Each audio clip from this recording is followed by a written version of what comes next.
Épisode 4.38, médium spirituel. Attaque psychique et passage d'âme. Bonne écoute! Bonjour et bienvenue dans ce nouvel épisode de Médium spirituel. Mon nom est Isabelle B. Tremblay, je suis auteure médium conférencière et enseignante spirituelle. Vous pouvez trouver mes livres en librairie ou sur votre plateforme d'achat préférée sous les titres de Médium agré moi, Passeur d'âme, Les chemins de l'âme et tout dernièrement Messagère de l'âme, qui est disponible en Europe pour l'instant uniquement en version électronique, mais une version papier va venir, je crois que c'est le temps que le bateau se rende jusqu'à vous et que ça soit transféré en librairie. Et aussi au Québec, c'est disponible dans les deux versions. D'ailleurs, avant de continuer, je voulais vous rappeler que j'ai mis en ligne, vous pouvez y aller directement à partir de mon site internet, ma formation sur la protection spirituelle, qui est une protection, pas une protection, mais une formation en 12 modules que vous pouvez suivre à votre rythme et qui dure 3 heures. 3 heures où je vous partage des trucs, des informations sur l'enracinement, le taux vibratoire, la protection, le nettoyage de la maison.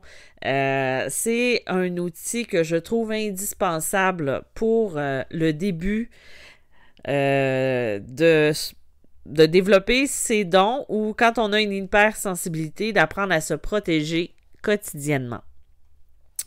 Aujourd'hui, je voulais continuer les partages de témoignages que je reçois. C'est extrêmement amusant, mais j'ai beaucoup de témoignages de personnes s'appelant Audrey. Donc, c'est encore un témoignage comme ça que je vais vous témoigner aujourd'hui. J'en ai fait un, je crois que c'est la semaine dernière ou la semaine d'avant, qui était au même prénom, et j'en ai un prochain aussi, mais ce n'est pas du tout la même personne, donc je vous fais confiance pour vous reconnaître, vous qui m'avez partagé votre histoire en toute confiance. Merci d'ailleurs pour cette confiance-là que vous m'accordez de transmettre votre histoire et d'y aller avec mes ressentis ou avec mes petites informations ou mes perceptions, devrais-je dire. Sans plus attendre, je vais vous raconter l'histoire d'Audrey en employant... Finalement, je vais vous lire son histoire, donc je vais employer le « je ». Et sans plus attendre, j'y vais. Donc, il y a environ 2 mois, je recevais un soin assez costaud chez une magnétiseuse. Elle m'enlève quelque chose dans mon plexus solaire, une sorte de marque posée par quelqu'un qui m'a fait beaucoup de mal dans une relation passée.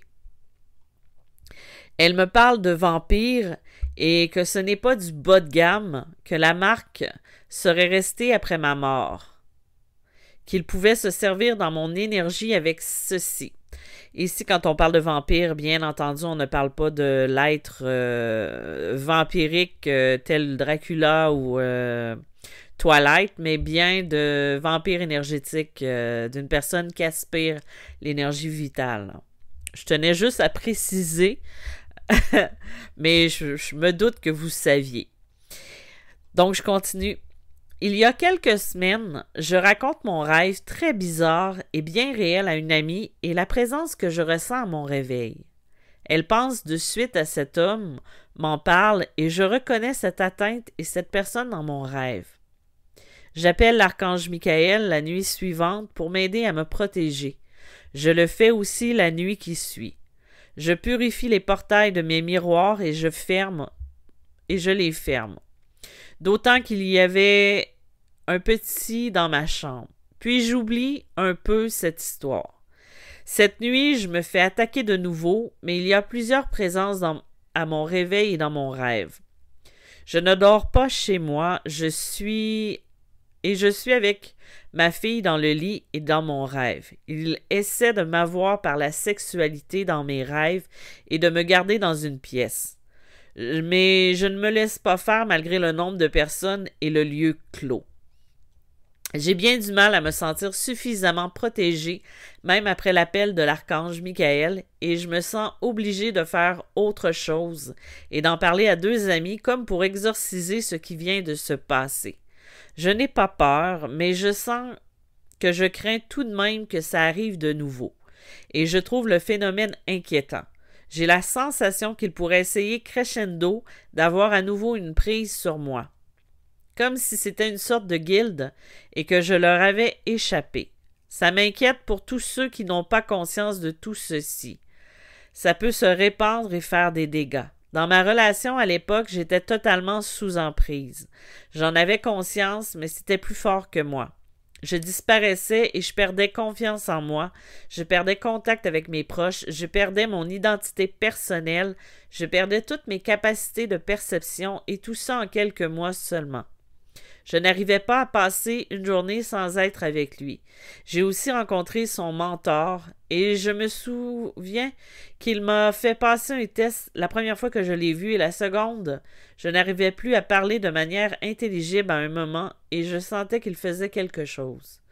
Mon copain était terrifié par ce gars qui savait les choses sans qu'on lui dise et était toujours au bon endroit au bon moment, quand on lui devait quelque chose, telle une coïncidence. J'écris ceci car je voudrais aussi que d'autres puissent s'en protéger. Je suis forte et j'ai été bien guidée, mais ça aurait pu très mal finir, c'était il y a une dizaine d'années.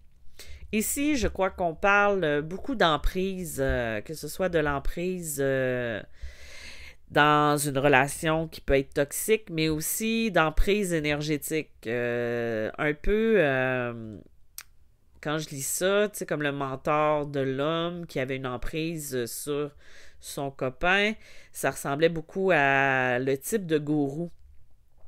Vous savez, les gourous dans les sectes qui ont un charisme et une emprise sur les gens et qui finissent par les manipuler de manière tellement forte qu'ils n'arrivent plus à réfléchir par eux-mêmes, n'arrivent plus à être capables de prendre de décisions par eux-mêmes ou à faire des choix. Donc, ça me ressemble beaucoup à ça au niveau du mentor. Puis au niveau de l'attaque ici, ben en fait, c'est vraiment ce qu'on peut appeler une attaque psychique. Quelqu'un qui réussit à avoir une emprise sur nous de manière énergétique qui va venir nous faire vaciller, nous faire sentir encore plus mal. Et ça peut avoir un impact assez puissant sur nous. D'où l'importance, encore une fois, de bien se protéger, de prendre son pouvoir, de travailler à se détacher de ces relations-là toxiques. Une relation toxique, c'est quand l'autre fait que vous n'arrivez plus à être autonome. Être en couple, ce n'est pas se perdre dans l'autre, c'est avancer la main dans la même direction, en s'appuyant l'un sur l'autre, en ne devenant pas l'autre, en ne se perdant pas dans la relation avec l'autre. Et les relations toxiques, souvent, vont être les gens qui vont faire ce type de relation-là, qui vont vivre ce type de relation-là. Ce n'est pas parce que ce sont des gens qui sont faibles. C'est juste parce que souvent, la personne qui va être narcissique, manipulateur, c'est s'y prendre pour amadouer sa victime, la rendre tellement sous son joug, être capable de la manipuler tranquillement. Ça se fait pas du jour au lendemain, tu sais, comme on pense que c'est égaux,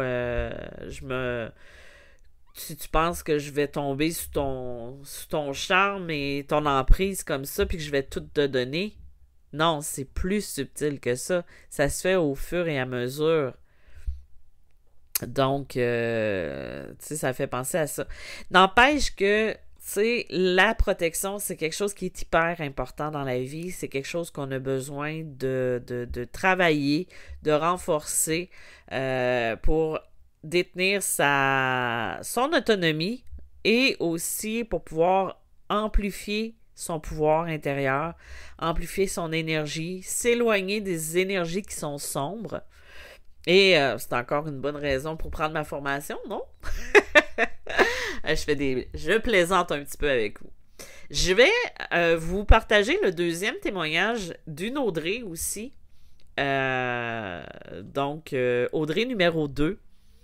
C'est un peu comme le précédent, je vais y aller vraiment avec le jeu, je vais vous lire son histoire.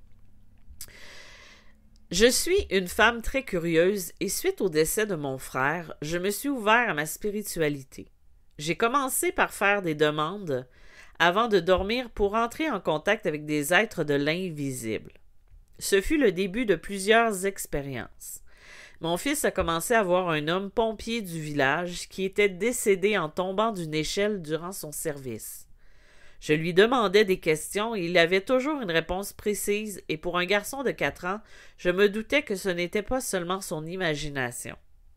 Quelques semaines plus tard, l'ambiance dans sa chambre est devenue lourde et j'ai décidé d'entrer en contact avec cet homme.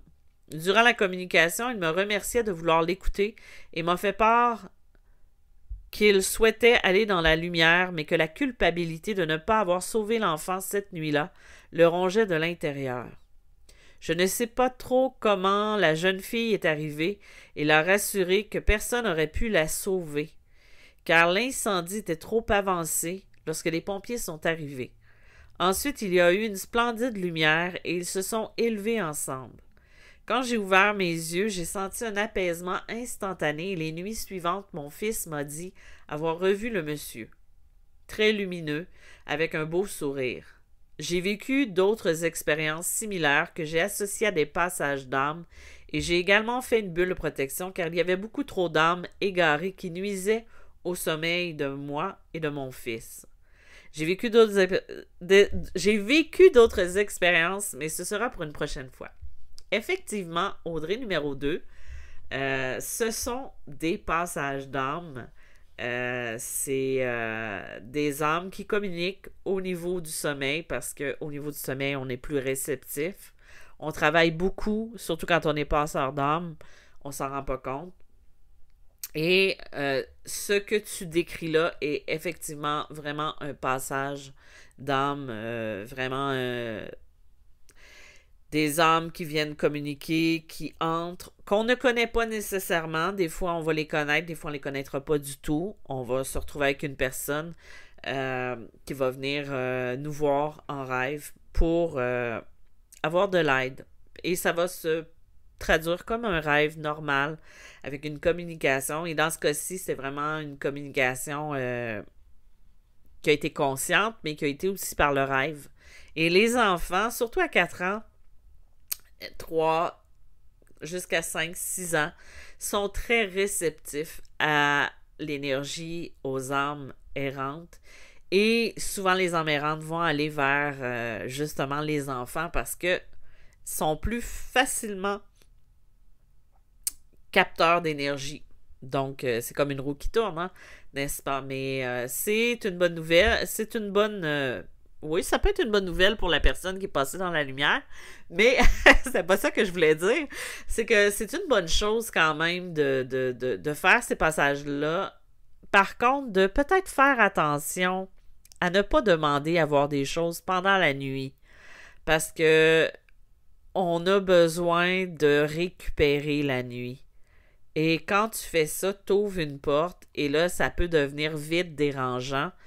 Et c'est comme si tu étais, moi je fais souvent cette blague-là, un bar open, un bar ouvert où tu invites toutes les entités à venir te voir. Des fois, il y en a qui sont pas prêtes à passer, qui ont besoin d'être rassurées, d'être parlées. Donc, ça va devenir plus problématique à ce moment-là. Donc voilà, c'était mes 2 témoignages de la semaine. J'espère que ça vous a plu. J'espère que vous avez apprécié ce moment-là. Je vais revenir avec d'autres sujets de podcast pour les prochaines semaines. Je vais essayer aussi de faire des entrevues. Si vous avez justement des témoignages ou des idées de personnes que je pourrais interviewer ou je pourrais recevoir sur le podcast ou même des sujets que je pourrais aborder pour la 5e saison déjà, qui va commencer probablement au mois de septembre. Donc, n'hésitez pas à m'écrire à info@commercialisabelletremblay.net. Je vous remercie encore une fois d'avoir été présent. Je vous invite de nouveau à aller vous inscrire sur le groupe Facebook Médium malgré moi, trucs et entraide, parce que j'ai un projet qui s'en vient bientôt avec Cédric que j'ai eu sur un épisode podcast précédemment. Cédric est conteur de méditation. Donc, ça va être un sujet, ça va être un truc qui devrait vous intéresser, qui va se passer sur le groupe Facebook en live et aussi sur YouTube. Donc, je vous invite à venir vous inscrire pour être là quand ça va débuter. Là, en ce moment, c'est très tranquille, mais pas pour longtemps. Donc, je vous remercie encore une fois d'avoir été présent et je vous dis à bientôt. Bye bye!